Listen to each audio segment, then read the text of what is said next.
Hello and what's up, GSC Pokemon Challenges fam? How you guys doing? Back for another episode of the, what people are calling in the comments, Jasminimum Battles series.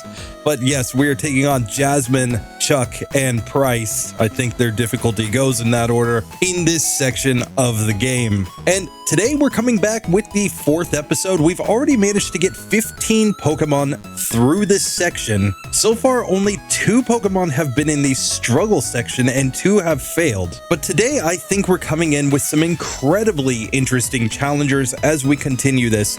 We have our first poison type in Arbok. We've got Pikachu and Raichu, which without Surf, I'm not sure how they're going to get through Jasmine. I'm going to test a few things out, but that could be really tough. Sandslash might be the most straightforward of all of these Pokemon, but then we've got Nidoqueen and Nidoking, as well as Nidoking's unevolved forms, and we're just going to have to see how they go. I mean, Double Kick could be a solution for Jasmine, but we'll see. Given that she does have that massive defense stat, it might not work out. So with our 8 challengers today, I'm honestly predicting that we're at least going to lose Pikachu and probably Nidoran male if I have to guess, but I'm also not super confident in Raichu, so we might have 2 or 3 Pokemon that fail in this one, but place your own predictions down below. Let's get into this, starting with our Arbok.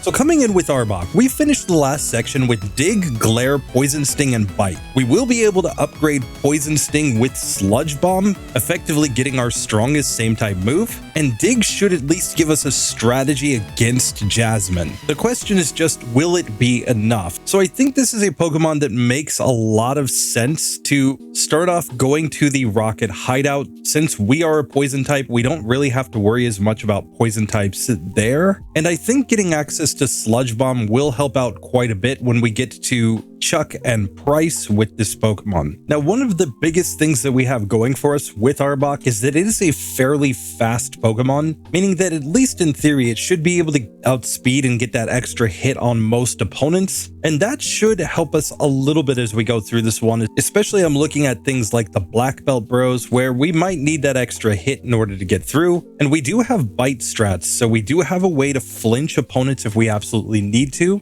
Headbutt also could be an option if we just need to flinch something to get through. But for now, let's just get into the Rocket Hideout. I don't expect anything here to be terribly difficult, so we should just be able to make our way through this section to the final trainer. So sure enough, we do make it to the final Rocket Executive, but this wasn't actually completely easy because our best move is Dig right now, and Dig is not a same type move, nor is it super effective against most of the Pokemon here, so we ended up just doing neutral damage. However, against this enemy Arbok, Dig is a very strong move to use. It's still a 2-hitter, however. Still, after that Pokemon goes down, we can take on the Gloom, where Dig should just manage to get a 2 or 3 hit KO. Looks like a 3-hitter. I'm just going to switch into Bite here in order to take this one down. And now we have the Murkrow, and Murkrow's whole issue here is that it's going to be resistant to Bite because it is a dark type. Still, we can go for flinches here. I think Poison Sting might actually be the play though, since it is same type. It does manage to take that Pokemon down, and just like that, we do manage to get through the Rocket section. Still, it's making me a little bit nervous that our moves aren't doing that much. We're probably going to have to upgrade somewhere here in order to progress. And I think the first place is to get that Sludge Bomb and get it on quick. Of course, Sludge Bomb is only available after you beat the Rocket Hideout because previously the Rockets were manning this guard gate here. But once you come here and have taken care of them, you get TM36. And I'm just not even going to waste time with this. We know it's going to be on our moveset later on. And just because of how dismal the damage has been with our other moves, I think it's just required if we're actually going to progress here. But with that done, I'm going to take one shot at Pryce's gym because we don't have any sort of type weakness or anything that would prevent us from wanting to be here. And while Sludge Bomb's not going to be good against the Piloswine, we can probably just Dig to stall out its Blizzard PP or go Bite strats or Headbutt strats is what I'm thinking. But let's just test this out. Let's see. So Pryce attempt number 1, we can go for Sludge Bomb on the Seal, and this is going to be be a 2-hit KO. We do get a speed drop from the Icy Wind, but we knock it out the next turn. That brings out Dugong. It hits the Aurora Beam. Fortunately, no attack drop, at least yet. Still, this looks like a 3-hitter to knock this Pokemon out with Sludge Bomb. So on low health, I think we can switch into Bite and just finish that one off. That brings out the Piloswine. Sludge Bomb did 23 damage here,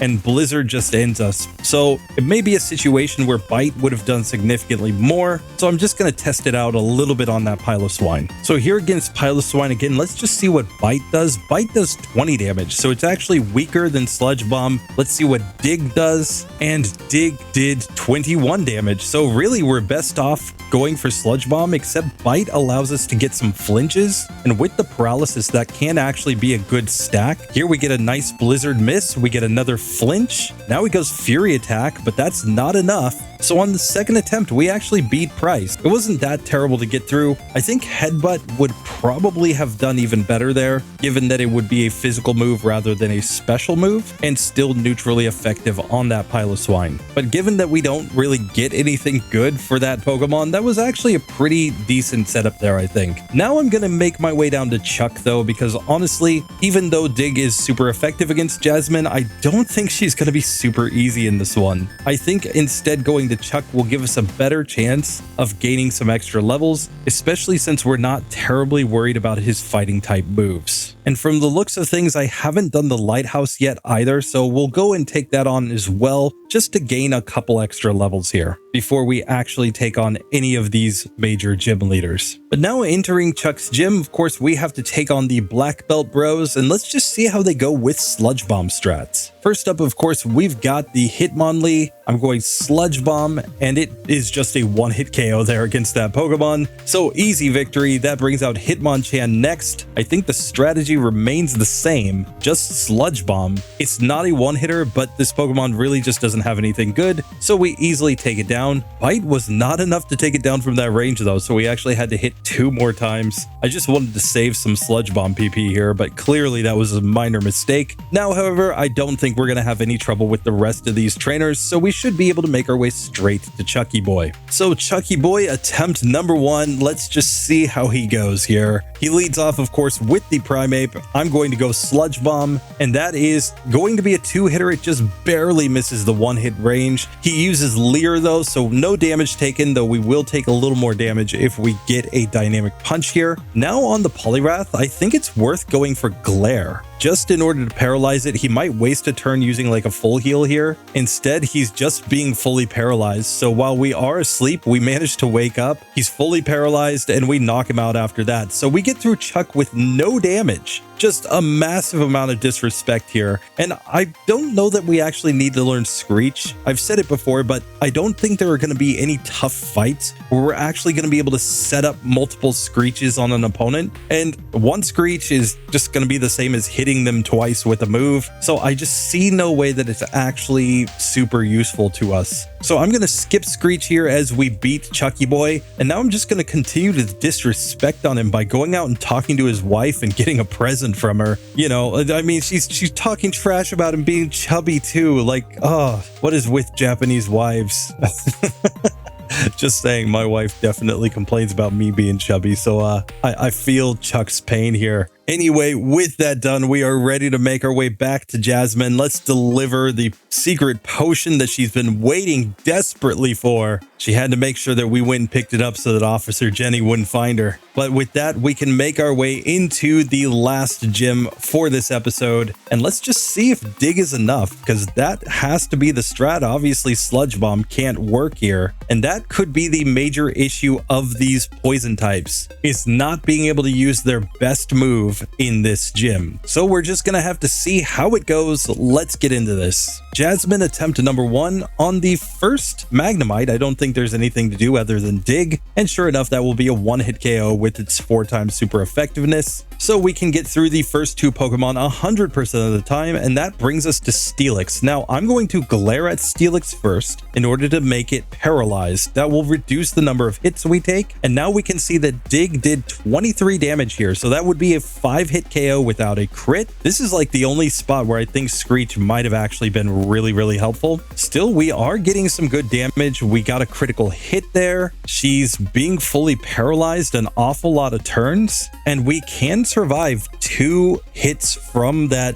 Iron Tail. So we just need to land a couple more digs here, and I think we've got this one. She gets us on the very last chance that she would have had before we would have taken her down. So let's just try this one again, because maybe, just maybe, we can actually get it to go. Now, the King's Rock is an item that works together with Dig, so I do think it's worth coming in here and trying a strategy where we go for the King's Rock here on the basis that we could possibly just get 1 or 2 extra turns in this fight by flinching that Steelix. So I think the standard play always has to be to paralyze it first, and then we're just really hoping that we can actually get some flinches as well as some turns of it being fully paralyzed. Of course, if it just hits a couple Iron Tails and gets some good rolls, it can knock us out. Now, one thing to note is that Iron Tail is actually a range to 2-hit KO us. Sometimes it doesn't if Steelix gets a low roll, but usually it will actually result in a 2-hit KO here. And when you add on that paralysis is only a 1 in 4 chance of not moving on any given turn, and that this is taking at least 9 turns to knock that Pokemon out, assuming no crits, it actually is a situation where Steelix is pretty likely to actually hit 2 Iron Tails on us, and we only have a small chance of actually surviving 2 of them. So of course, this raises the question, did I make a mistake when I leveled up on Chuck in the previous fight by not learning the move Screech? And honestly, I think we can replace the move Bite here and just test this out, because that might actually be the strat that we need to progress in the game. After I just talked trash on the move and saying that we would never have a situation to use it, well, clearly I wasn't thinking clearly, because we have Jasmine here, and lowering her defense would dramatically improve our chances of getting through this fight by reducing the number of turns it takes to knock out that Steelix. So I'm going to test this out with Screech instead of having Bite. So in this case, I'm still going to Glare first, trying to get paralysis on Steelix, and here it gets a critical hit and just one-shots me. But if we can manage to Glare it and then Screech it 2 times, we should have it in a 2-hit KO range. And a critical hit Dig at that point would just one-shot. So here we do get it to be fully paralyzed, and we just need a run where it's fully paralyzed for a turn or misses one of those Iron Tails. So this time we've gotten 2 Screeches off, and we're still alive with just a little bit of HP, but maybe, just maybe, we can get this to go. We have the 2-hit KO range. She Hyper Potions there, but then she hits the Iron Tail. So clearly this is going to take a little bit of doing. It's not going to be consistent like this, but this does seem to be an effective strategy. We also have to keep in mind that Glare can miss, and that is another way that we can effectively lose this fight, because honestly, without the Glare strats, I just don't see us getting through. So this time 2 Screech is on, and we're still on green health. That's going to force her to Hyper Potion. She misses the Iron Tail, and that ends it. But not pretty. That took 18 attempts to get through Jasmine there. Arbok just barely holds on by a thread, but it had to do with going back and actually learning Screech. Without that, this fight does not work. At least not without really insane luck. I think the best strategy though is probably actually just to use 1 Screech, have the King's Rock on, and use Glare, and just hope that then Dig can manage to get the 3-hit KO range. 2 Screeches does get you in a 2-hit KO range, but I'm not sure it's worth it. The only reason I was going for that was because if I did get a critical hit at that point, I would be able to one-shot there against that Steelix, and assuming that it doesn't hit 3 Iron Tails in a row in spite of being paralyzed, that's actually a pretty reasonable situation, I think, to have happen. Not perfectly consistent though. You're gonna need a little bit of luck to get this one to go. Still, Arbok, it does progress. Not pretty, but possible. So with Arbok up there in the winners column, I'm actually going to hold off on doing the Nidos at this point, just because I kind of view them as being really different than Arbok. Arbok is a pure poison type that is focused on poison type moves, whereas the Nidos are really more jack of all trades kind of Pokemon. They get a lot more coverage, but not a whole lot of same type moves. So I think that's going to make a big enough difference that it's not worth going to them just yet. So instead, what I'm going to do, I'm going to just progress through the line that we currently have and look now at the Pikachu and Raichu. Now, I think Pikachu and Raichu are different enough in that Pikachu gets level up moves, whereas Raichu doesn't. Pikachu is running double team, whereas Raichu isn't, that it's worth doing both of these Pokemon even if Raichu fails. So I'm just going to go ahead and do that. I'm going to get into Raichu first just to see how it goes, but even if it fails, this is one spot where I will actually test Pikachu as well. And here our Raichu at level 26 is coming into this section with Thunderbolt, Rollout, Quick Attack, and Mud Slap. But as mentioned, this Pokemon learns no level up moves, so it doesn't have anything other than TMs if it runs into a wall here. Dynamic Punch could be our strategy for Jasmine. We also have options like Return and Detect in this section. Obviously, Return would put us in that unreasonable TMs category still at this point, because I don't think without max power that it's actually going to be very good on this Pokemon, but it is something that I will look at if we run into a wall. It's also worth noting here that I think this Pokemon's going to struggle quite a bit with a lot of sections. I think Chuck is probably the easiest, given that we do have Thunderbolt for that Poliwrath, but the fact that the Black Belt Bros using the Hitmons are less susceptible to special moves than they would have been in Gen 1 could make that fight a little bit difficult. First things first though, we've got to get through the Rocket timeline and get this Red Gyarados and all this nonsense. So let's just get this done and get straight to the end of the Rocket section unless anything actually proves to be a challenge. Now, one thing that this section will allow us to do is see how Mud Slap does against these Magnemites. Given that we don't have a great attack stat, it's not terrible by any means. In fact, at the current moment, it's actually very, very nice at 69. So we are one-shotting these Magnemites on Jed's team here. Obviously, Jasmine's Magnemites are a little bit stronger, and it turns out that the last Magnemite was not a one-hit KO even, so that's clearly a range, but it does tell us that it will be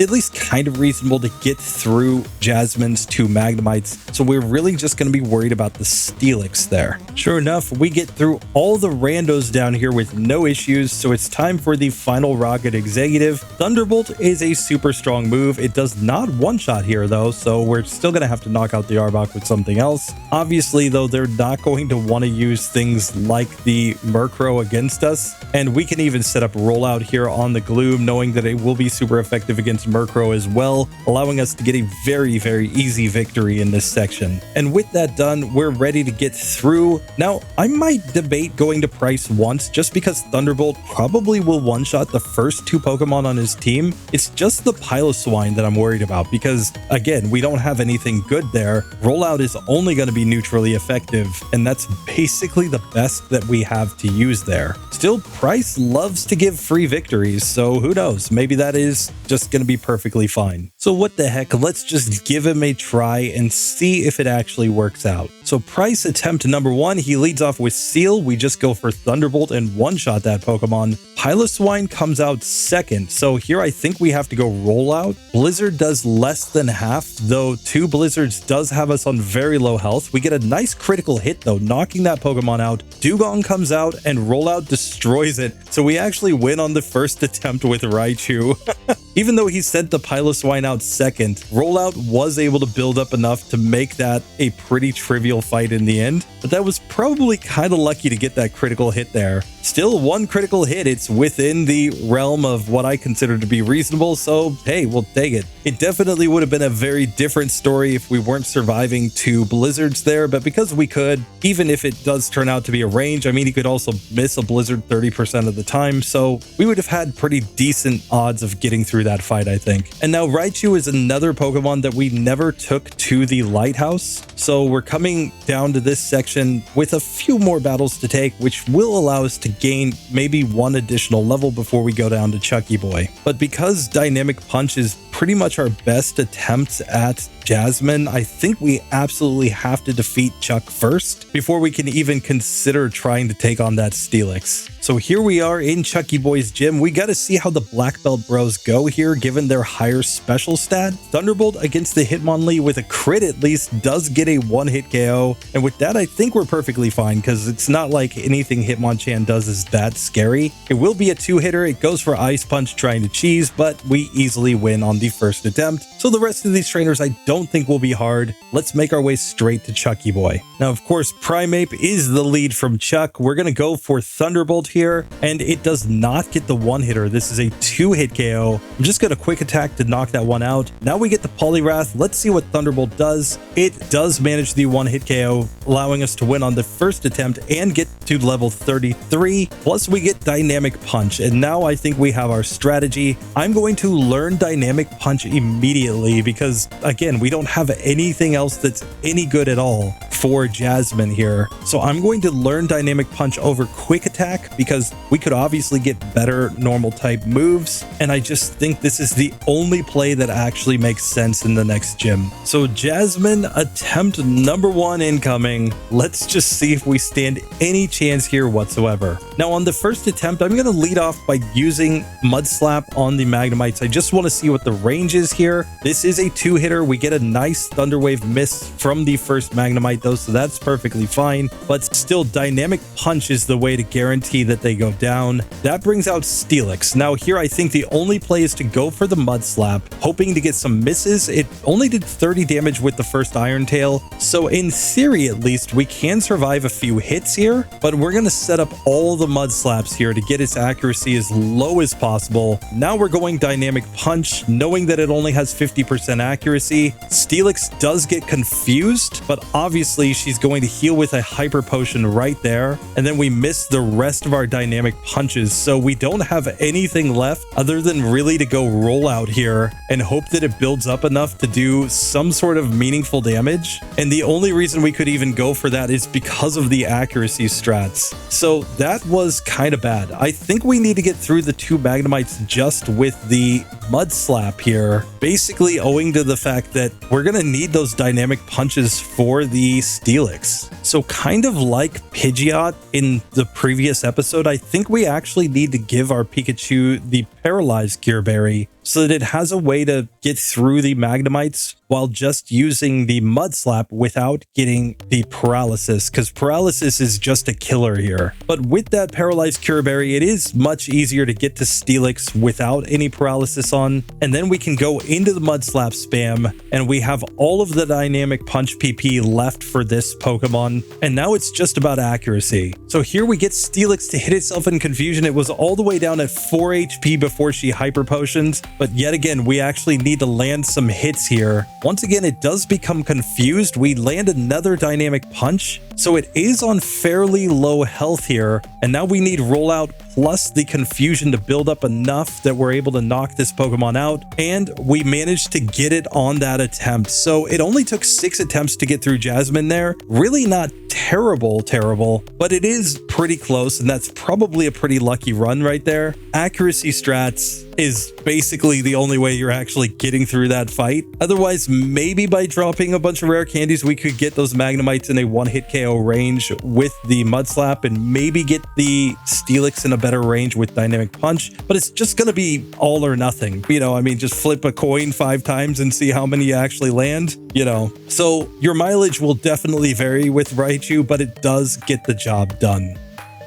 So now it's time to test if Pikachu has enough plot armor to get through the same way. Of course, we're running Double Team and Mud Slap here. I think Thunder Wave is going to fall off of our moveset pretty quick. Thunderbolt obviously is our main attacking move, but man, oh man, we may need to go for that Dynamic Punch, and we may need to get that before we go and take on Pryce, since obviously Thunderbolt won't work on the Piloswine. So I am going to take on the Rocket Hideout first, and then go down to Chuck. I think this is the only routing that actually makes any sense here, because I just think we need as many levels as we can possibly get for the major fights. But I also think that Dynamic Punch over Thunder Wave is going to be a strategy pretty darn quick. Now, of course, we've already done the Light Ball Pikachu run on the channel, so we have a little bit of intel about how Pikachu actually performs in the full game. But remember, that was effectively doubling our special stat, and we were running a Surfing Pikachu there, since it is required to be a Gen 1 trade-up in order to actually be a Light Ball Pikachu. So I expect that we're going to perform a lot worse here here. The question is just how much worse. And that's where this section could just become completely random. So while we do get through the rocket hideout, it wasn't perfectly consistent with Pikachu. The executive in the basement was a little bit hard, but the bigger issue is just that we don't have a lot of PP in our attacking moves. So like against this Gloom, we're all the way down on our PP in Thunderbolt, so we have no choice here really other than just to spam Mud Slap, and Acid simply knocks us out. So I'm going to actually have to use an Ether here real quick in order to get more PP in Thunderbolt in order to actually be able to get through this one. With more PP in this move, we can see that Thunderbolt will be doing a lot more damage to Gloom. We still dislike the fact that it's putting us to sleep, but with a crit, we actually managed to get a 3-hit KO there. At level 30, we can now just use Thunderbolt to destroy Murkrow, and we have gotten through that executive. Still, we're going to need to get more levels in order to actually progress reasonably in this one, because this is not looking great at this point. But with the rocket hideout done, I'm going to make my way back down to Chucky Boy in order to ensure that we actually are able to get through Pryce reasonably, because that Piloswine, I think Dynamic Punch will be our best play there. So first up, we've got the Black Belt Bros to take on in Chucky Boy's gym. Let's just see how this goes. Against Hitmonlee, Thunderbolt is not even close to 2-hitting. It's a 3-hit KO, and man, those jump kick, high jump kick moves were doing a lot of damage. So I'm actually going to paralyze Hitmonlee here,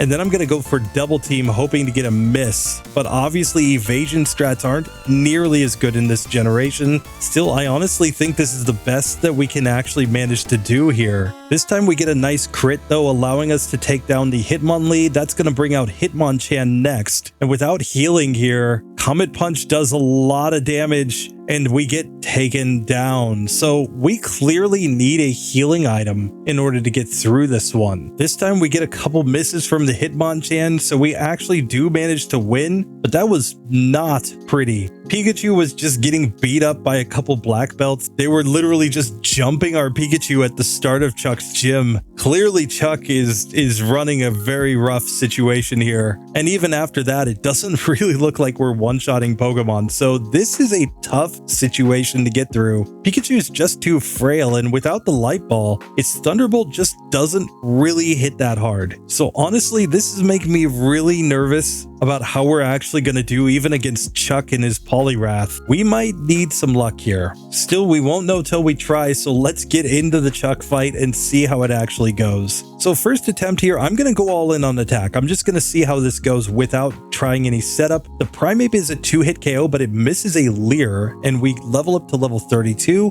Poliwrath comes out next, and this is going to be a 2-hitter with Thunderbolt, but it went for Hypnosis. I actually put on the Mint Berry just in case it did that. And with that, we actually beat Chuck on the first attempt with no damage. So clearly Chuck is just punting on otherwise pretty easy victories, I think. If he just goes like Dynamic Punch there, he probably one-shots us, but hey, we'll take it. But now with Dynamic Punch in the bag, I'm actually going to forget the move Thunder Wave in order to learn this move. I want to keep Mud Slap and Double Team because I honestly think that's my strategy against Jasmine. Before all of that though, let's come to Pryce because we should have a really easy time here, I think, but let's just see how it actually goes. Pryce attempt number 1, I'm going to lead off with just a ton of double teams on this first Seal, on the basis that I don't expect Seal to actually hit that hard. Granted, it's actually doing a lot with the headbutt, but once we get all the double teams set up, we shouldn't be getting hit that much. We can go Thunderbolt here to one-shot that Pokemon. Piloswine comes out next. We go Dynamic Punch and do about half and confuse it. It misses the Blizzard and we hit the next Dynamic Punch, so we knock it out nice and easy. That brings out the Dugong, and it is a simple 2-hit KO with Thunderbolt. So we actually managed to get through there on the first attempt, and we could learn Agility via level up here, but I don't think we can. I don't think there's any move that we can actually get rid of as we go into the Jasmine fight. So we're going to skip Agility here, and we're just going to have to hope that we're fast enough for everything as we continue through the game.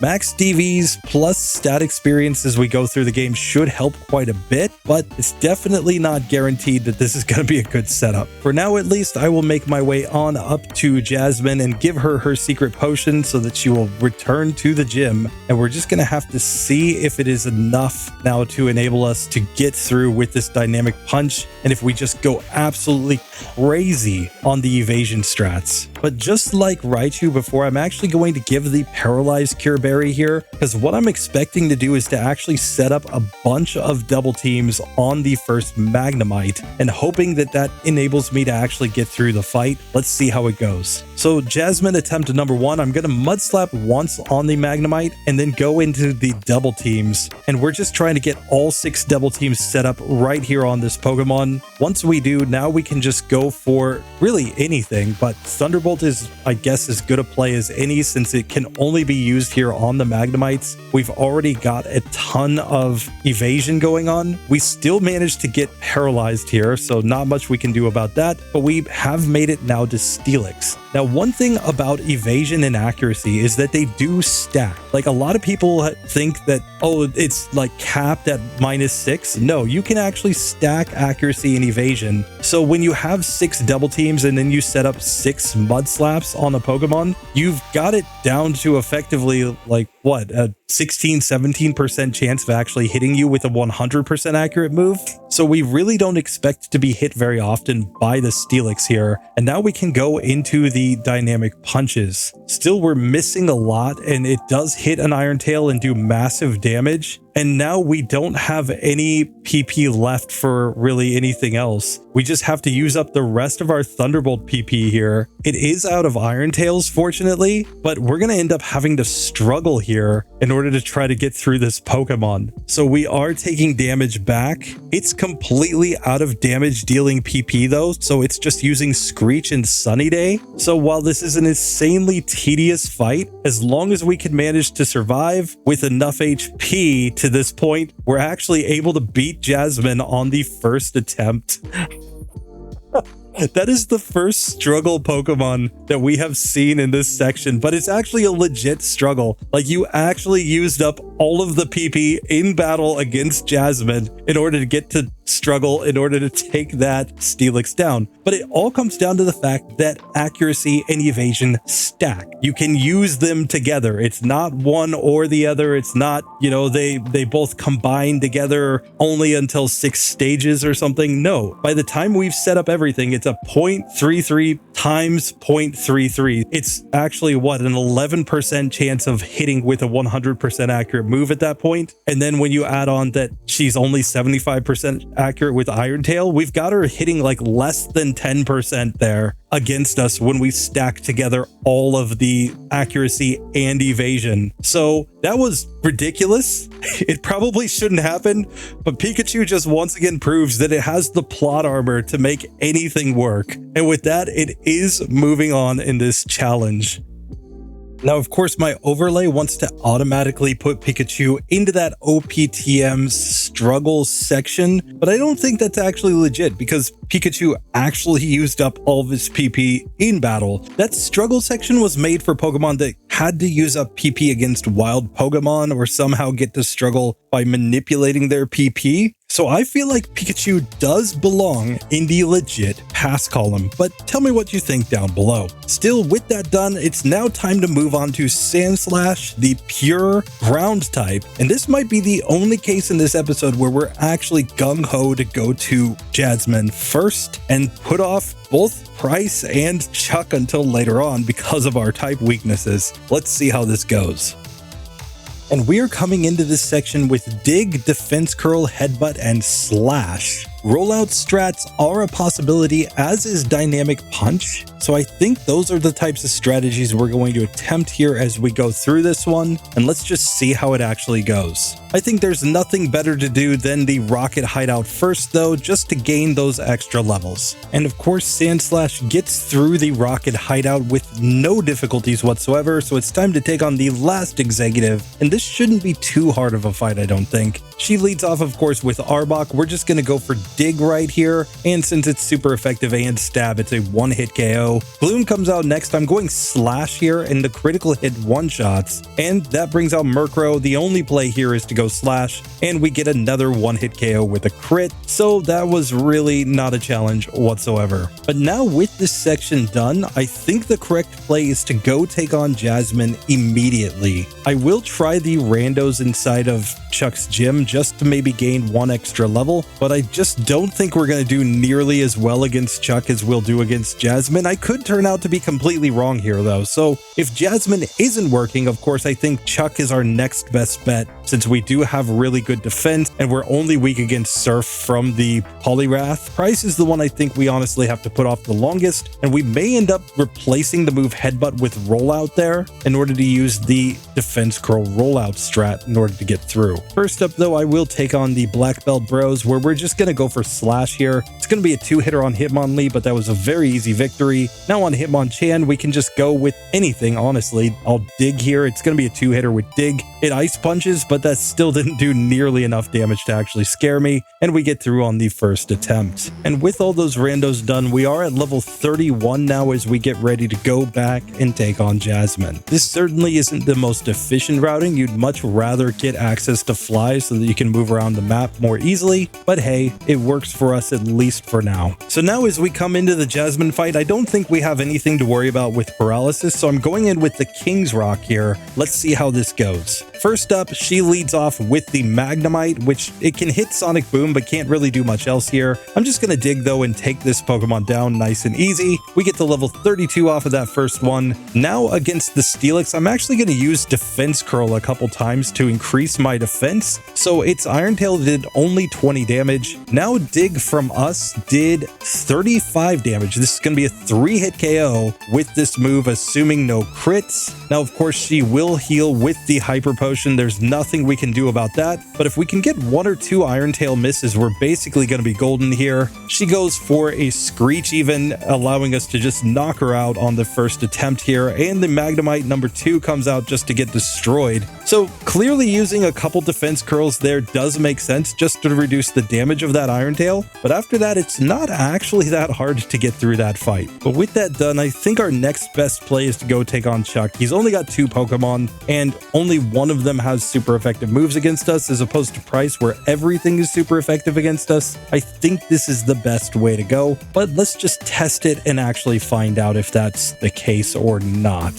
So Chuck, attempt number 1 against the Primeape. I'm going to go Slash here. It's going to be a 2-hit KO and he uses Leer, but that's not really a big factor because I expect Poliwrath to just go for Surf here. Let's see what Slash does. We didn't do that much, but it misses a Hypnosis and it misses Hypnosis again, and then we get the crit. So Chuck just didn't even try to knock us out. He just kept using Hypnosis over and over again, allowing us to get the easy victory. So Chuck clearly is not always doing the smartest thing. Like, he could have just gone for Surf twice and I'm pretty sure that ends us. But hey, you know, we can only just do whatever the AI decides to do against us. But with that now done, I am ready to go and take on Pryce. And we have a few options here. We could go for Iron Tail in order to try to get through that Piloswine more easily. Obviously, Dynamic Punch will be super effective against 2 of his Pokemon, but let's just see what this actually takes to get through. So of course, Pryce, he's gonna lead off with his Seal, and I'm just gonna see what we actually do with Slash here. A non-crit Slash is gonna be a 2-hit KO. Still, we knock it out the next turn. Icy Wind didn't do that much, but now we're slower than the Dugong due to this speed drop that we just got, and that's basically the end of that first attempt. Still, a critical hit on Seal should just be a 1-hit KO, and of course, we don't always get a speed drop here. We do get it again this second attempt, but this time we also don't get a critical hit from Dugong, so we're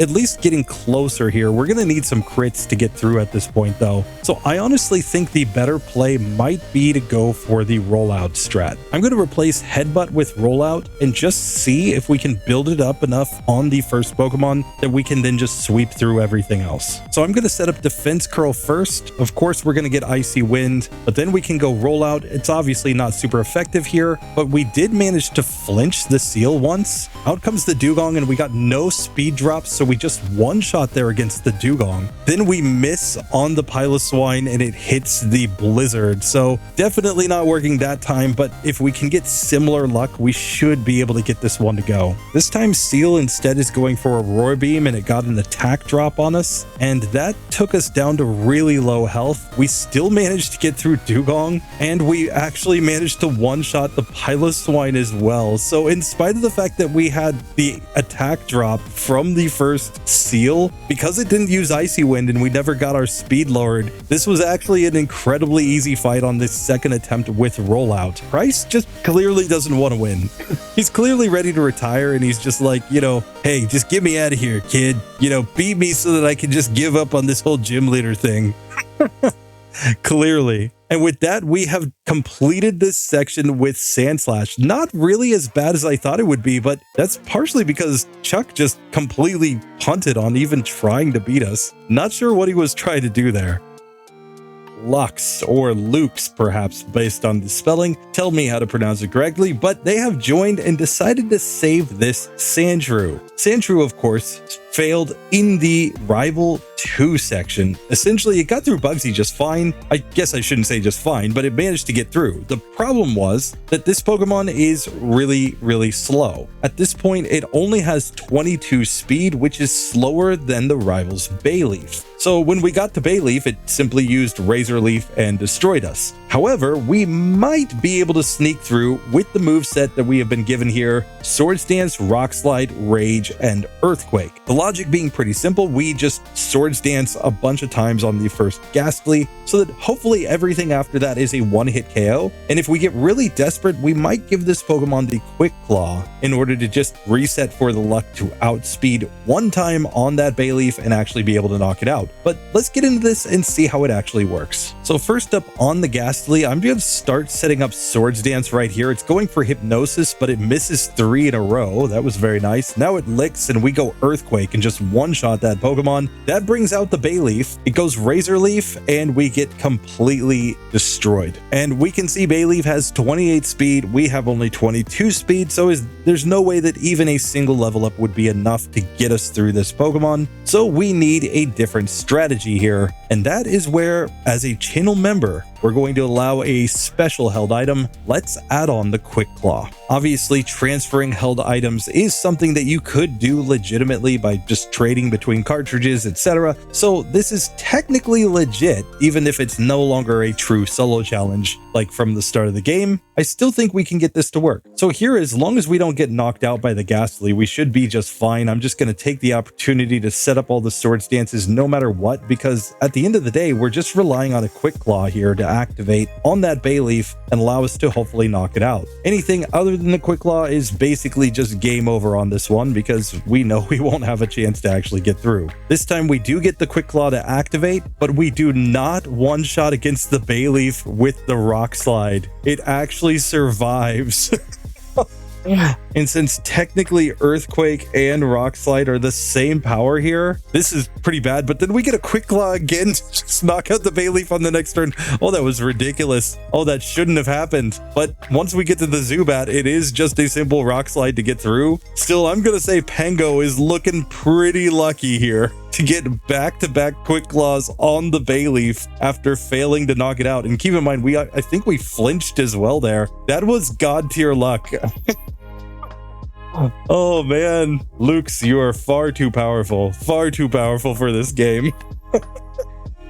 But with that done, we are now ready to move on. And I think we're going to do just fine against Whitney and Morty. I mean, we have good defense and a decent enough typing. The whole issue with this Pokemon is just speed. Speed is everything here, and that's what we're lacking. But I mean, Earthquake is the strongest move that we could possibly get on this Pokemon at this point in the game. And when it's neutrally effective, I mean, it's effectively 150 base power. So, it's like essentially running a Hyper Beam with this Pokemon, except you don't have to recharge. So in theory, at least, we should be able to get a lot of wins as long as we can outspeed and hit. The Quick Claw is basically required on this Pokemon though, just because of how incredibly slow it is. Now, I'm pretty sure with our evolved form Sandslash, we went for the Defense Curl rollout strat here against Whitney, but I think our current moveset will be enough as long as we just set up these Swords Dances. We should be able to get through, but let's see how Whitney actually goes with this Sandshrew. So she leads off with the Clefairy that is slower than us, fortunately, and oh, she metronomes Roar.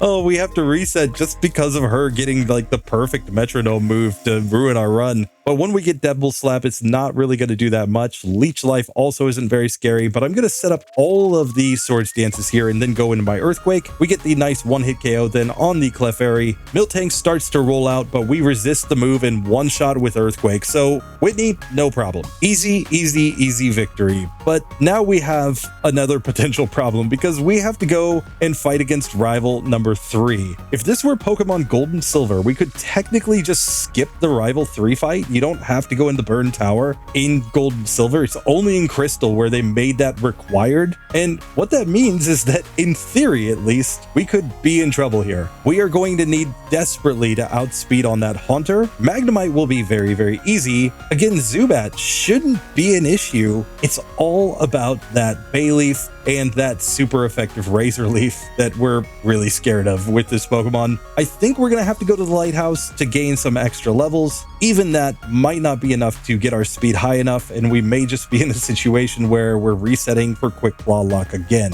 I will pick up the Rollout TM just to have it just in case, but with that, we're ready to move on here. But I'm not going to waste time. I'm just going to go gain the extra levels at the Lighthouse first in order to try to make this one as consistent as possible. Now, in the Lighthouse, we do level up enough to learn the move Slash. And I'm going to actually learn this over Rage, since Slash has a high critical hit chance, and this is Gen 2, so unlike Gen 1, where Swords Dance and Slash don't really work together because Gen 1 critical hits just ignore all stat changes, here in Gen 2, we can actually stack together Swords Dance with the critical hits from Slash to deal more damage. So that is a strategy that could get us through an otherwise tough fight, especially when we're dealing with neutral damage against, say, something like that Bayleaf. But after getting all of the levels that are currently available, we are going to go into the rival number 3 fight at level 23. We're up to 37 speed. I'm not sure if that's enough to outspeed the Bayleaf or not. It's been a hot minute since I've been here grinding against rival 3, so let's just get into this and see how it goes. So rival 3 attempt number 1, obviously we are slower than this Haunter, but I'm just going to set up Swords Dance. We get a nice first turn activation of the Quick Claw, which is really, really good. Then we'll just Earthquake that Pokemon down. Bayleaf is out next, and we are in a speed tie. So I'm going to go for Slash since it has the higher crit chance and it's pretty close in damage to the other moves. And we do get the one-hit KO with the crit. That means that on Zubat, we can just go Rock Slide and we are faster. So that's a one-hitter. And now Magnemite can get Earthquaked. And we easily get through rival number 3 on the first attempt. So yeah, the speed tie there is the key. You have to get all of the levels. Remember that we are running on minimum battles here, but with max DVs. And we also have that badge boost in speed from Whitney. That is the only reason we're able to achieve the speed tie there. Anything less than a max DV in speed or not having that badge boost, you would be in bad shape here. You would need some Carbos in order to make this one work. But hey, we get the job done. So now it's time to go into Morty's gym. I think Earthquake destroys everything here, but let's just see how it actually goes. Obviously, we're not fast enough to outspeed everything, which is the main issue. And after beating all the randos in the gym, we're up to level 26 as we go into this fight, but we're only going to outspeed, I think, the first Ghastly. Everything else will be faster than us, so we're going to have to get a little bit of luck here. I think this is a Mint Berry spot, just given the fact that we know we're going to be outsped by that Gengar, and we know it's highly likely that it's going to go for Hypnosis, but I think Earthquake will probably one-shot, so let's just see how this actually works out. So here we are, Morty attempt number 1. I'm going to go all in on attack on this first one. We just Earthquake to one-shot the Ghastly. Out comes the Gengar second. It misses the Hypnosis. Earthquake, at least with a crit, gets the one-hitter. That brings out the Haunter. It just goes Nightshade. We go Earthquake. Easy win. And now the final Haunter comes out, and he goes Curse. Good job. At this point,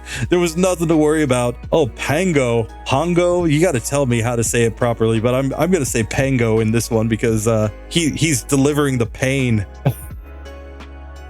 But with that, we have now caught up to where we are at currently in the series, and I think the best play is to go to the rocket hideout with this one. I think it makes way too much sense. We can hopefully just beat up on some easy trainers, get some levels, and then I think we're going to Jasmine first, then Chuck, then Pryce. That is my game plan. Let's see if it actually works out. The biggest issue is just that we're slow and we're not going to be able to outspeed everything, I think, in this section. Though against Jasmine, her Pokemon are also slow, so that's going to give us the best possible chance of progressing. And now I know that this moveset is really OP for a Sandshrew at this point in the game, but this is actually one of the things I really like about these member picks, is that it gives us a chance to see with Pokemon that have failed how they would do in their actual maximum best possible state. Because if we were able to just give any moveset from the start of the game, I think a lot more Pokemon would be through to this point of the game at least. But there will come a point where even a Pokemon running its best possible moves hits a wall. We've seen that in some of the solo challenges where you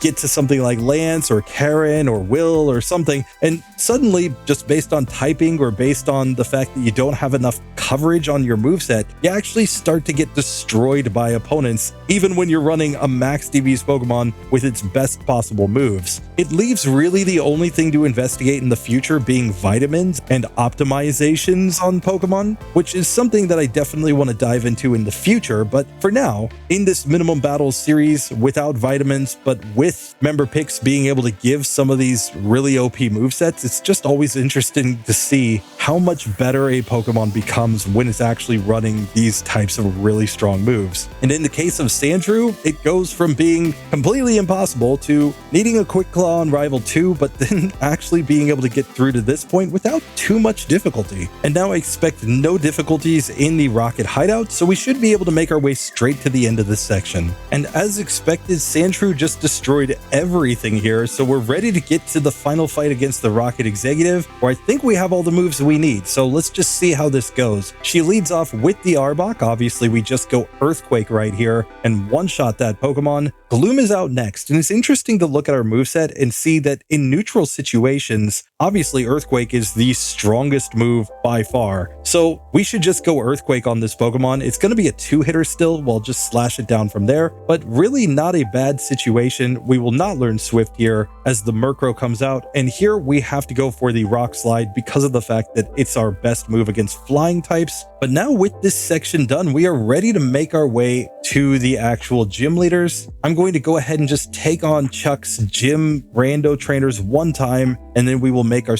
way straight to Jasmine. And that is entirely because I just expect our speed not to be enough for Pryce at this point. And I'm pretty sure that the ice type moves, even Aurora Beam, will do massive damage given that we have a really low special defense stat. So first up, we have to take on the Black Belt Bros. I'm going to go for the Earthquake here since it's the strongest move, and we one-shot there against the Hitmonlee. Of course, it did damage us, but not too badly. Now Hitmonchan's best move is to go Ice Punch against us. Instead, it goes Comet Punch, we Earthquake. It's going to be a two-hitter, so I'm just going to slash it down from there. But that was a very, very easy victory. And the rest of these randos really shouldn't give us any major issues. So let's just get them done and then go back to Jasmine. Now, like our evolved form Sandslash, I'm going to come in here with the King's Rock to see how this actually works out. I believe Earthquake works with King's Rock, but definitely moves like Slash do. So let's just see how this actually works out. First up, of course, we've got the two Magnemites. I'm just going to go Earthquake right here and destroy this one. That brings out the Steelix, and now I'm going to set up a couple of Swords Dances. Iron Tail does less than half, and then it misses. And after two Swords Dances, we just one-shot there on that Steelix, and that means that the Magnemite has no shot. So we easily win on the first attempt against Jasmine. Now we technically have Iron Tail if we need a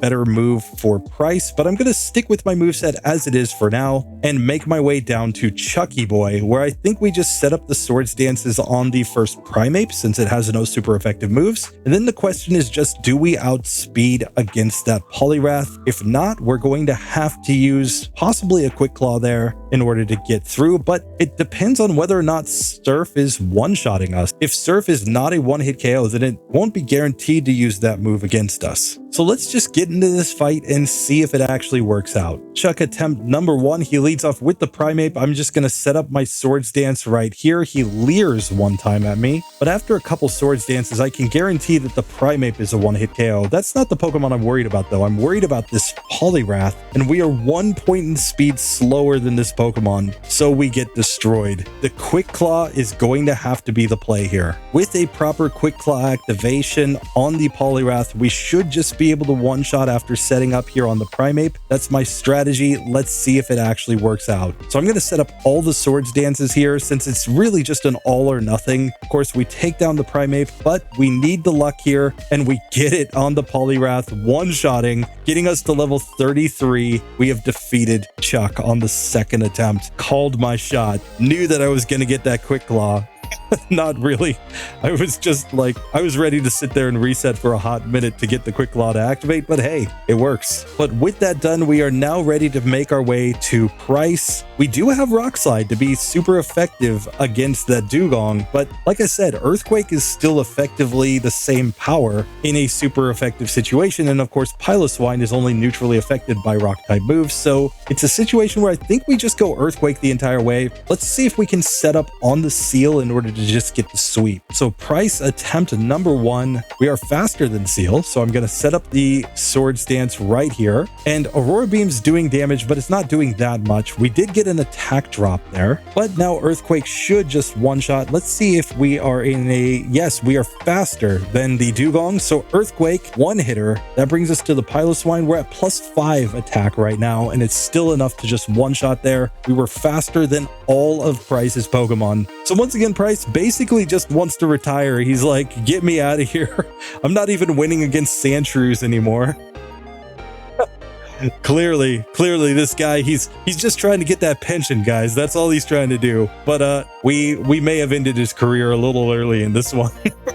Anyway, I want to give a massive thank you to Luxe, hope I'm pronouncing it right, for your support. Thank you for joining the channel membership. I'm getting closer and closer to my long-term goal of being a full-time PokeTuber, so if you'd like to support me in that, channel memberships are the best way to do it. If you want to check out all the Pokemon that are currently available, there is a link in the description down below to the little website that I've made, and you can see what is still waiting to be saved. There are plenty of Pokemon down there, so check it out. Anyway, with that, let's move on in this challenge. And with Sandslash getting through, we're now up to 19 Pokemon successfully passing through this section. 2 Pokemon have been in the struggle column and 2 Pokemon have failed. So this is starting to look like it might just be a clean sweep episode, in spite of the fact that some of our Pokemon had some type disadvantages coming in here. And it will be interesting to see if that remains the case as we go through this. But now we do have to get into Nidoking and Nidoqueen and Nidoking's unevolved forms just to see how they do, and I'm just going to start off with that Nidoking.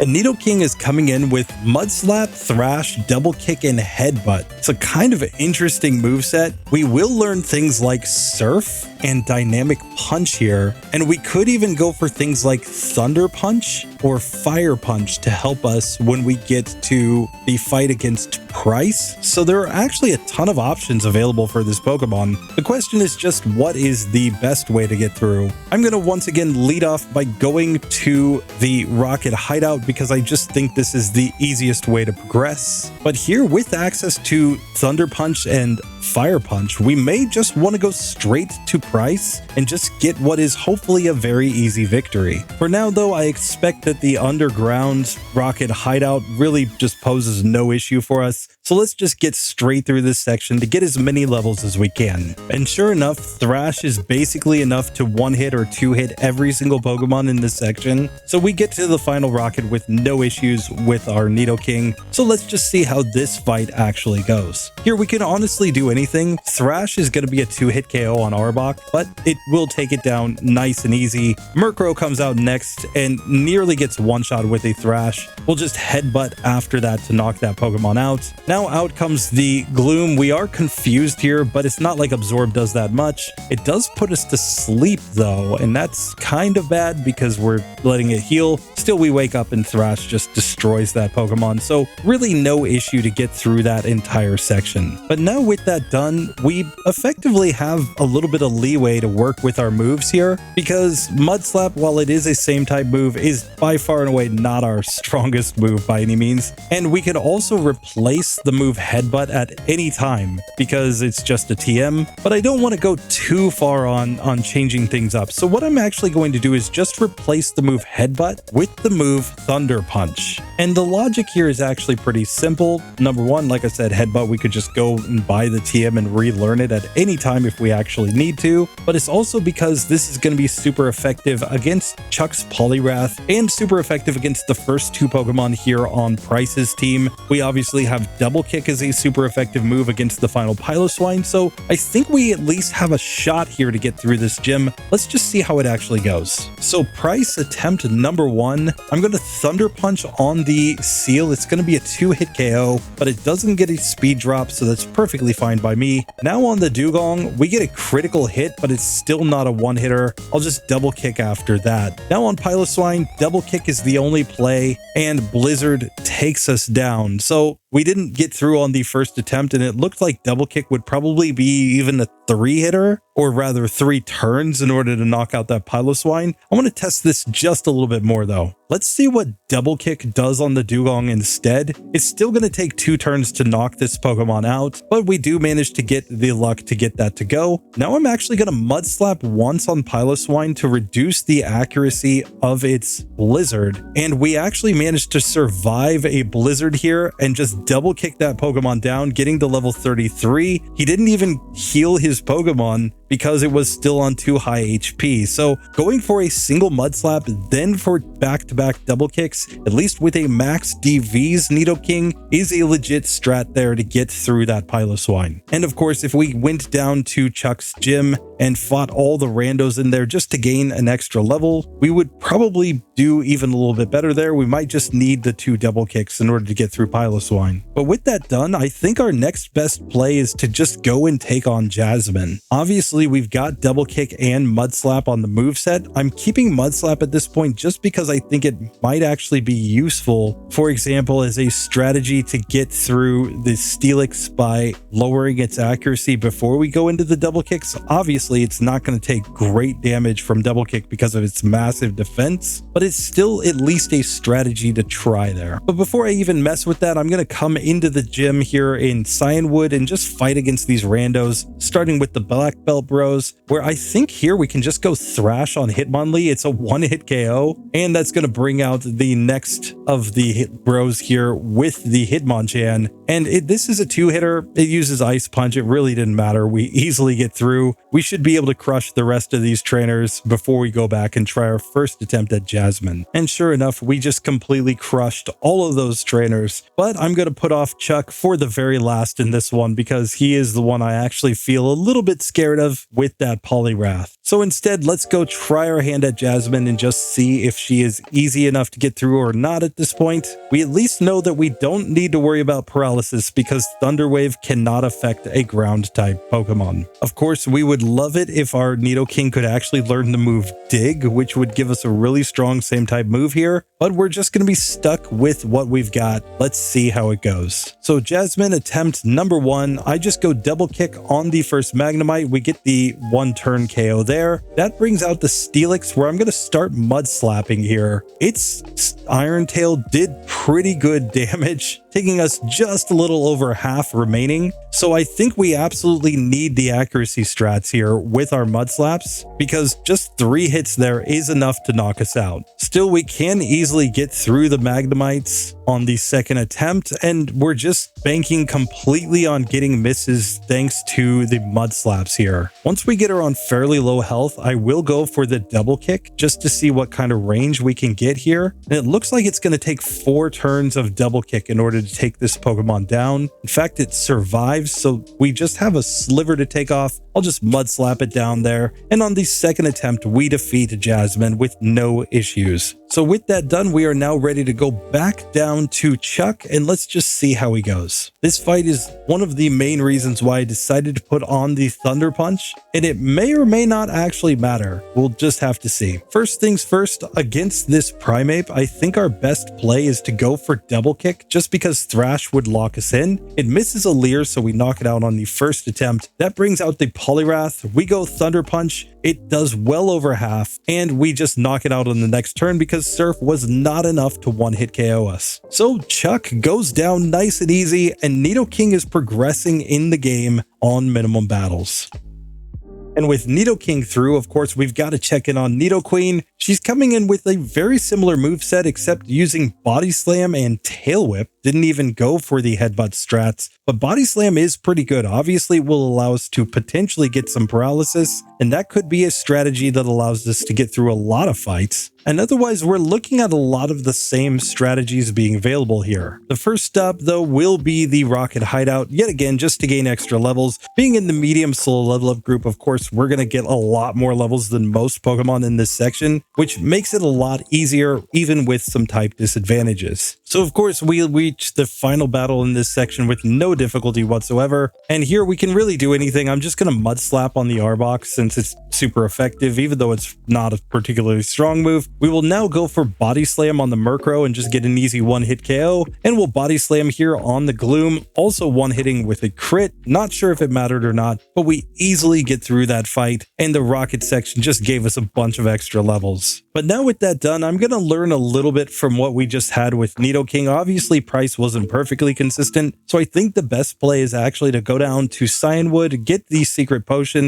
and then go fight Jasmine, because she should just be really, really easy. And even if she isn't, I have a strategy in mind that I think will make her easy. So let's just go and test this out. And now, of course, I will just take this opportunity to come and fight the Black Belt Bros. Body Slam on the Hitmonlee is actually a 2-hit KO here, but we get through without taking too much damage since we resist fighting type moves. And Hitmonchan comes out next. It's probably going to try to Ice Punch. It does, but it doesn't do nearly enough damage, so we easily get through. The only real thing I can see is just obviously Nidoqueen doesn't have as high attack stat as Nidoking, so Body Slam just doesn't get the one-hit KO ranges that we were getting with Thrash from Nidoking. Still getting through all the randos there is no trouble at all, so we can just go right on back now to try our hand at Jasmine. And apparently I didn't heal there in Olivine like I thought I did, so I had to go all the way back towards Pryce. But that's perfectly fine. We'll simply go back to where we were previously in the game. But with that, we're ready to come take our first shot at Jasmine. Let's just see how she actually goes. First up against the Magnemite, I'm going to test out Mud Slap here. It's not a one-hit KO, even though it was one-hitting with the Nidoking. Steelix comes out next, and I forgot to heal coming into this fight, so we're on low health already. We're definitely going to lose this one, but I think we have a chance to get through here. So back for round 2, I'm just going to stick with the Mud Slaps here on the Magnemites. Of course, they can go Sonic Boom or Supersonic on us. We did get confused here, and with bad confusion luck, we're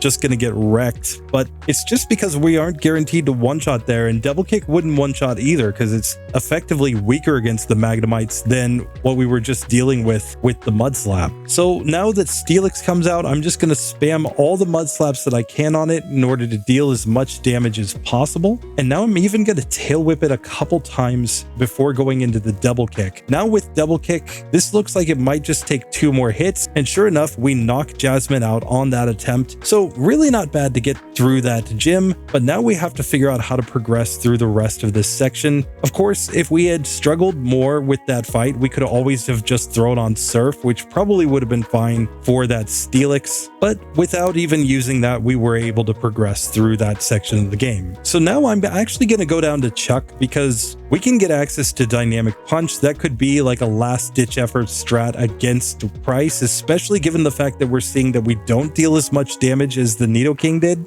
So we'll just see how it goes. But first, let's just take on Chuck and see if he actually even wants to try to attack us in this one. So first off, against this Primeape, I'm just going to go Body Slam. It's not a one-hitter, but we do get the paralysis. He just goes Leer after that. Next, we've got the Poliwrath. We're going to stick with the Body Slam strats. He goes Mind Reader, and then we get a crit, just knocking him out with no damage taken yet again. Chuck just clearly, he doesn't want to win. He's just giving up. No wonder his wife is just trash talking about here. But with that done, we can pick up Fly, and there's only one trainer left to beat. That is Pryce. So let's get over there and see if we can get the job done. And I'm going to go in here once with my moveset completely unchanged, and let's just see how this actually works out. First up, we've got the Seal. I'm just going to go for the Body Slam here. It's going to be a 2-hit KO. We get Icy Wind and get the Speed Drop, which isn't ideal, but we'll take it. We still outsped against the Dugong, and we paralyze it with our Body Slam. Now I'm going to go for the Double Kick, and that will be enough to take that Pokemon down. I'm again just going to Body Slam on Piloswine. We get the paralysis. It goes for Fury Attack, and now I can go into the Double Kick and just knock it out. Pryce never even stood a chance. He got completely destroyed. Maybe Blizzard could have changed that, but hey, you know, he's not that smart, so he just kind of let us win. And with both of the evolved Nidos through, now we have to check in on Nidorino and Nidoran male, the remaining Nidos in this challenge. And they are kind of interesting because of the fact that they are pure poison types. So no stab in something like Mud Slap, that could kind of affect things. As we go through this section, let's see how it goes. So Nidorino is coming in with Hidden Power Dark, which it needed to get through Morty. It knows Horn Attack, Mud Slap, and Double Kick. And the big difference between Nidorino and Nidoking is that it doesn't have nearly as much coverage. We're not going to be able to learn moves like the Elemental Punches. We're not going to be able to learn Surf. So that leaves us with moves like Iron Tail if we can get through Jasmine. We could learn Detect if it's like a situation where we're trying to dodge some particular move like the Blizzard, though Blizzard's not super effective, so that's not really as big of a factor. And otherwise we could go for an OPTM with something like Thunder here, but that is basically it. The Nidoking and Nidoqueen movesets are just so much more expansive than their unevolved forms that it really makes up for the fact that they add that ground typing that does add a bunch of type weaknesses, because they can usually get enough moves to actually take out the Pokemon that are super effective against them. Nidorino, on the other hand, effectively has no good same type moves. It doesn't learn Sludge Bomb. It doesn't have the ground typing, so it's not going to get like Earthquake later on to be a strong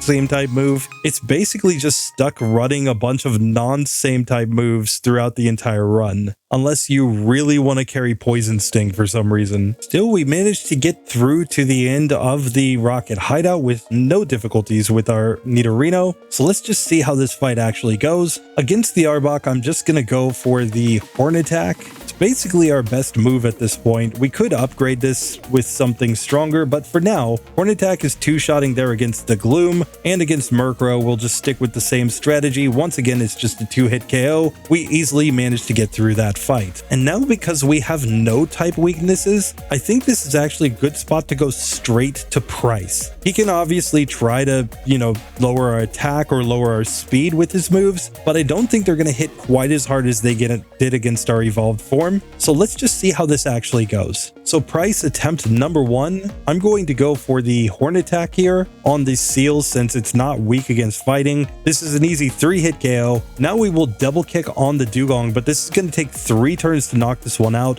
and it gets a critical hit against us. So we simply go down to back-to-back crits there. Still, let's try this one just one more time. 2 attempts later, we get to the Dugong with no speed drop, so we're actually still faster than this Pokemon, and that's going to allow us to get through there just fine. Now we've got the Piloswine, and I think this is a good spot to use Mud Slap to reduce the accuracy of Blizzard, basically just taking him out of using his strongest move. And after he misses all the Blizzards, he's now stuck using either Fury Attack or Icy Wind, and we can just go into our Double Kick spam here. He will, of course, Hyper Potion on his Pokemon, and he manages to knock us out with an Icy Wind when we would have knocked him out the next turn. Even with all the accuracy drops, he just managed to get the luck to take us down. So after a few attempts, it's pretty clear that that fight just isn't working for us. So I'm gonna backtrack down to Chuck's gym and let's go ahead and fight some randos down there in order to gain some extra levels. Yet again, Chuck's gym isn't as scary here because we have no type weakness even against that Poliwrath. We're just gonna resist fighting type moves and be neutrally affected by everything else. So here as we get into Chuck's gym, we'll take on the Black Belt Bros, where we're just going to lead off with the Horn Attack against Hitmonlee. It's an easy 2-hit KO on that Pokemon.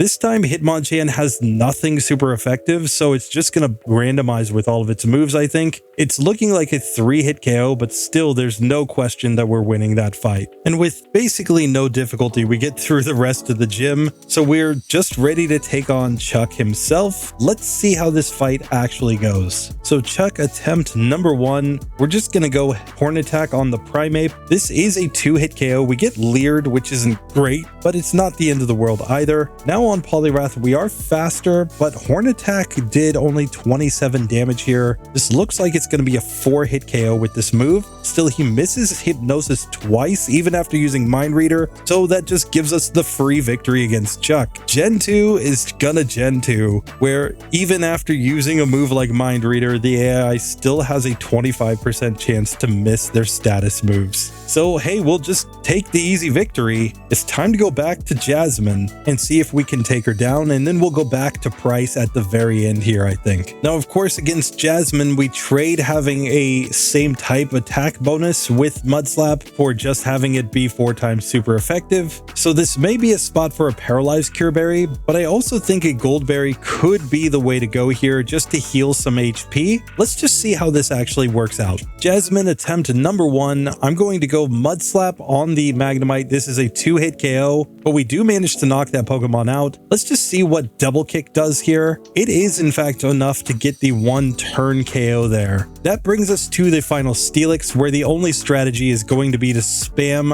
a ton of Mudslaps here, hoping to get the Iron Tail misses. It even got the defense drop on us turn 1, so we had no chance when it just hit 2 in a row. Now, it's worth noting that Double Kick is a range there on the Magnemites. They can just barely hold on with a little HP sometimes, but assuming that we get good ranges, we can actually get through those 2 Pokemon pretty reliably, and that just brings everything down to this Steelix. We've gotten its accuracy all the way down. Now I'm gonna just try to Double Kick it and see what this does. We once again get knocked out in just 2 hits from the Iron Tail. So with that, I'm going to try to go back over to Pryce and just see how he looks at this point, since we have gained a level here. So now against Seal, it's just a pure 2-hitter with our Horn Attack. Dugong out next. We got a speed drop, so we were slower, but we're just going to 2-shot here with the Double Kick.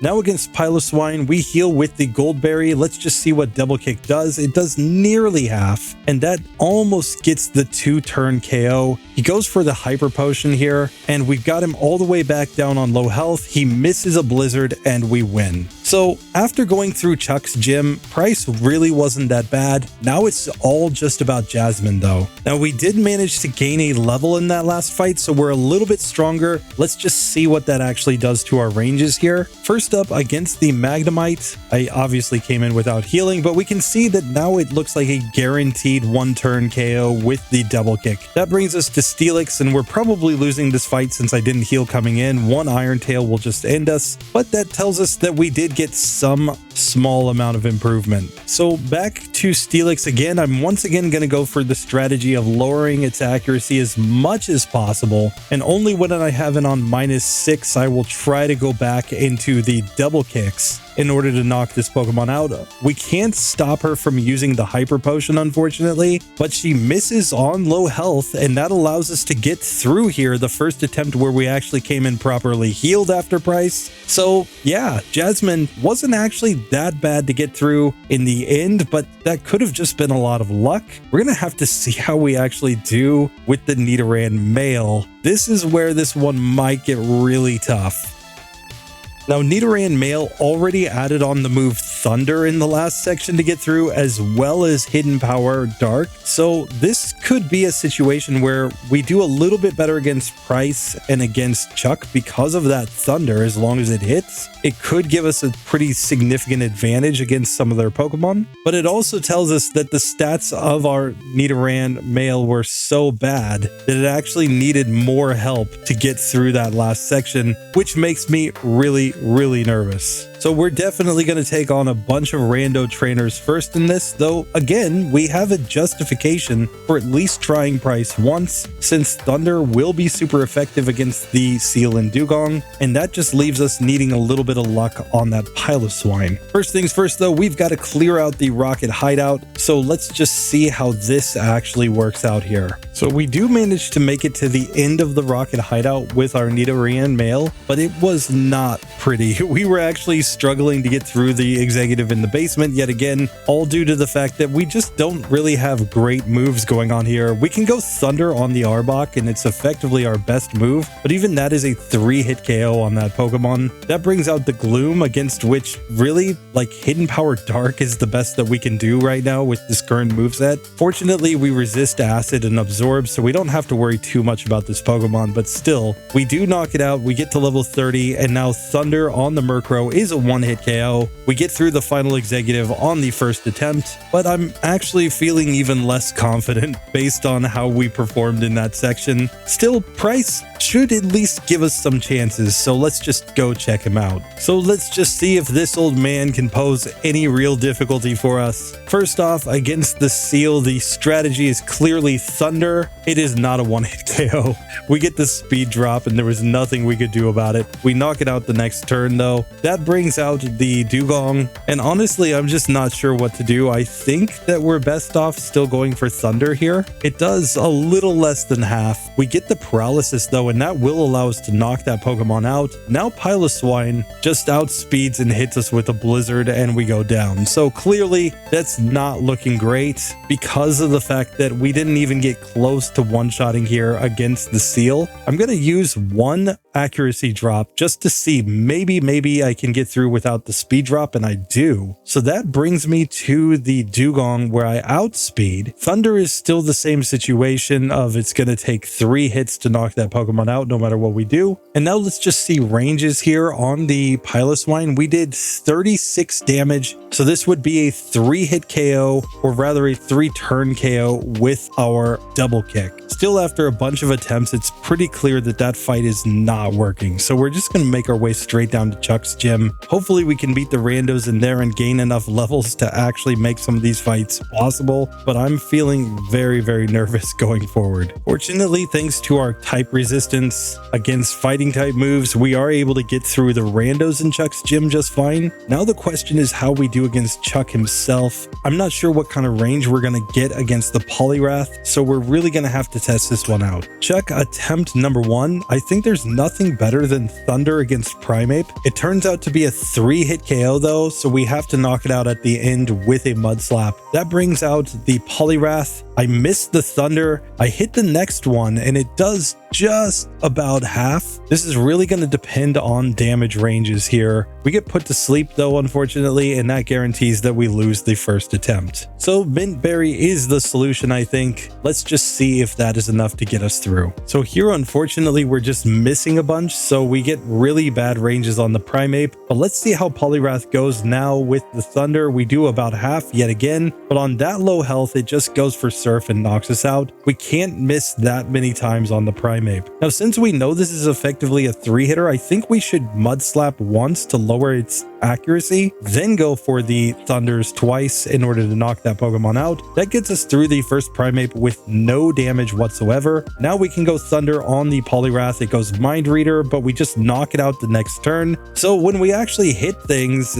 and don't take damage, we can easily get through there, but that's basically true of any Pokemon. It definitely did not feel good getting through that gym, in spite of the fact that we were technically resistant to the main typing of the gym. But we have gained a couple levels, so now let's go and see if we can get through these remaining gym leaders. I'm going to try Jasmine once just because we haven't tried her yet. And then we'll go back to Pryce. Depending on the results here, we'll either have to grind against Pryce a bunch of times to try to get through, or maybe Jasmine allows us to get through nice and easy, and then we have decent ranges against Pryce himself. We'll just have to see. Now, of course, against Jasmine, the first thing that we have to check is if we're actually one-hit KOing or at least one-turn KOing against those Magnemites. So I'm going to go for the double kick here, and sure enough, we do take down the first Magnemite just fine. Second Magnemite, though, we do not get the range. We need a critical hit in order to get through these Pokemon reliably, and obviously with the paralysis and confusion, we're just not going to win this attempt. Iron Tail destroys us. So this seems like a spot where we actually have to go for the Paralyzed Cure Berry in order to have a decent chance of getting through here. And in that case, we may as well just Mud Slap, hoping to get a miss. And we're just going for an attempt where we get through to the Steelix without having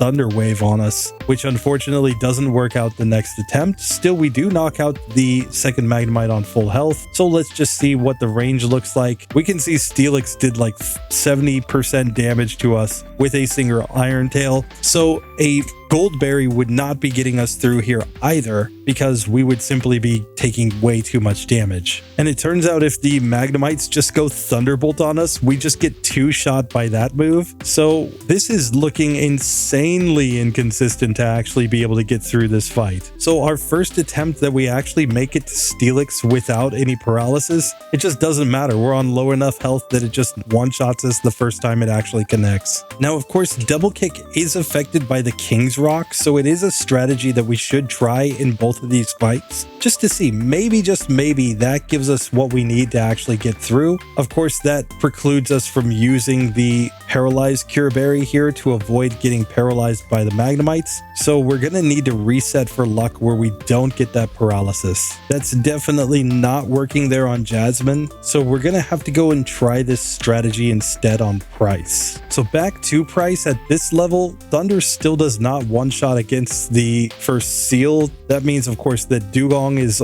going to outspeed us after the Icy Wind, but Thunder does appear to be getting a two-hit KO on this Pokemon at this point. Still, we just miss tons and tons of Thunders, so we lose, but let's try this one again. And now against Piloswine, we can see that Double Kick did nearly half. It did 50 damage there. We're going to go down on this attempt, but still, we can see that we're doing more damage with our moves. This time, we just crit to one-shot against the first Seal. We land the first Thunder on Dugong, only to miss the second one, but land the third. And now what we were really banking on was King's Rock to get some flinches on the Piloswine. It just didn't work out, and it hit the Blizzard on us. So here, I'm going to actually spam some Mud Slaps on the Piloswine, but it just doesn't even work out. It still knocks us out with a Blizzard as soon as it actually hits. But at the end of the day, the issue here just comes down to the fact that we're so incredibly frail that basically everything just gets really good ranges to knock this Nidoran out,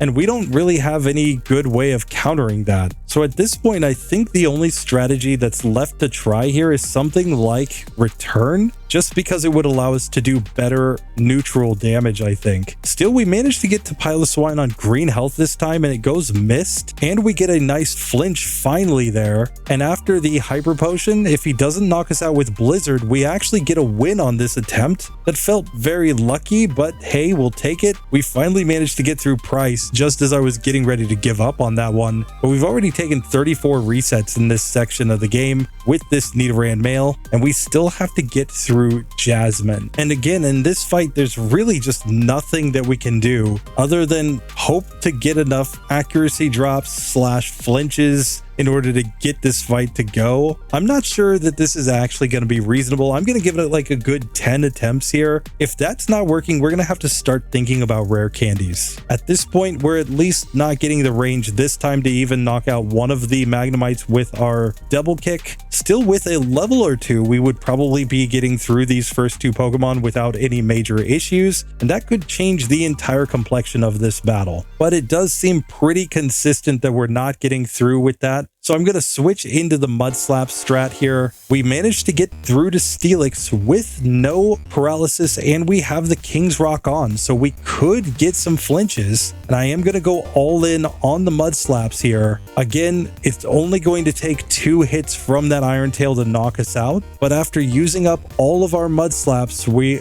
have gotten its accuracy down as far as it will go. She, of course, has to Hyper Potion though, and that's the part that makes this one really, really hard. Still, if she just keeps missing Iron Tail, we just need one more turn and we get it. So Nidoran male, like the second attempt after I came back here, we did manage to get it to go. It's probably insanely lucky. I would not bank my life on being able to get a Nidoran through that fight on minimum battles, especially with anything other than max DVs. Yes, granted, if we had vitamins, that would have helped a lot there, but you know, that's the only way that I can see that you're actually going to get through here is if you're just slamming all the vitamins into this Pokemon. Otherwise, minimum battles just really isn't looking good with this Nidoran male, and I think it's going to be coming up to the end pretty darn soon. Like, I see no way this Pokemon progresses anywhere beyond Will at the absolute latest, but even rival number 4, rival number 5 might be too much. We'll just have to see, but for now, I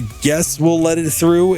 It did get it within a reasonable number of attempts after I came back, so yeah.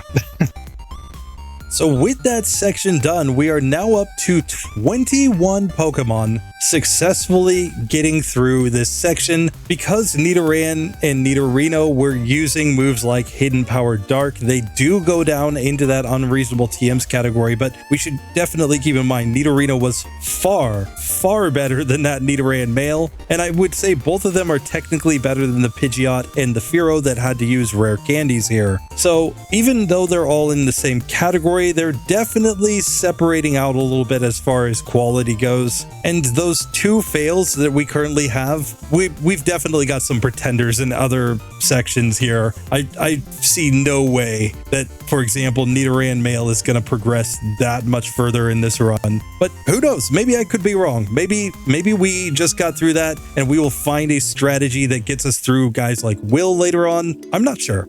Tell me what you think. But with that being done, it is time to look ahead to next time, where we are going to be coming back with several challengers that are, generally speaking, in the normal type. The only exception being that Ninetales down there.